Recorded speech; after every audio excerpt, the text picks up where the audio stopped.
Sa ibang balita, sa una-unahang pagkakataon, idineklarang dengue-free ang isang barangay sa Maynila. Ito ay sa isang timpalak na inilunsad ng Department of Health at Metro Manila Development Authority. May report si Joseph Parafina. Isang barangay sa lungsod ng Maynila ang kauna-unahang nanalo sa Search for Dengue-Free Barangay sa Metro. Ayon sa Department of Health at Metro Manila Development Authority, nalampasan ng Barangay 377 sa Maynila ang mga kategoryang walang nagkadenge noong 2012. May mga nakahandang programa tungkol dito, may kahandaan tumugon sa mga dengue cases kung kinakailangan at may isang ordinansa at sapat na pondo para sa programang ito. Actually po, kahit wala po sanang paligsahan bilang po ng barangay, dapat alam po natin yung pangalagaan ang kaligtasan at kalusugan ng ating pamayanan. Hindi na po natin kailangan pang dumami po yung mga dengue case sa ating barangay. Pag-isa lang po, kailangan alarming. Saan po ba nanggagaling? Ano po ba ang pinagmumulan? Ayon sa DOH, sangad nila na maging aktibong kalahok sa mga susunod na taon ang lahat ng barangay sa Metro Manila. At mas maigi kung patuloy na bababa pa ang kaso ng dengue sa mga susunod na taon.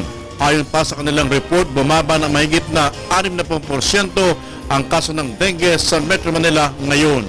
Inumpisahan natin ito ng 2011 pa, ng last quarter ng 2011, dahil gusto na natin na yung sobrang taas, na sabi na malabo ng gamutin, sobrang taas ang numero ng mga kaso ng dengue sa Metro Manila ay hindi na mapapababa.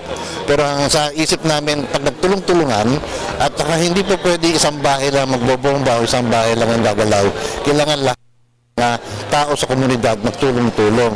Hinikayat din ng MMDA ang publiko na pagsikapan ng bawat barangay sa Metro Manila na maging malinis ang kapaligiran para masugpuna at malinis ang pinamumugaran ng mga lamok na may dalang dengue.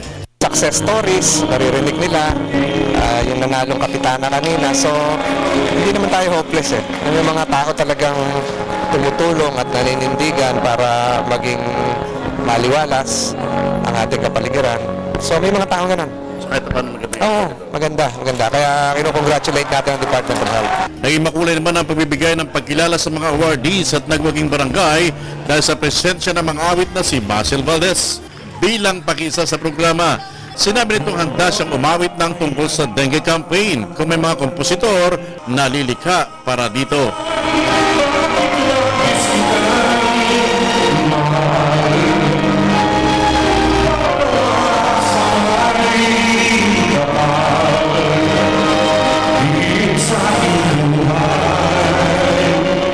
Kung merong komposisyon na maganda, bakit hindi? Para sa Telebisyon ng Bayan, Joseph Parafina.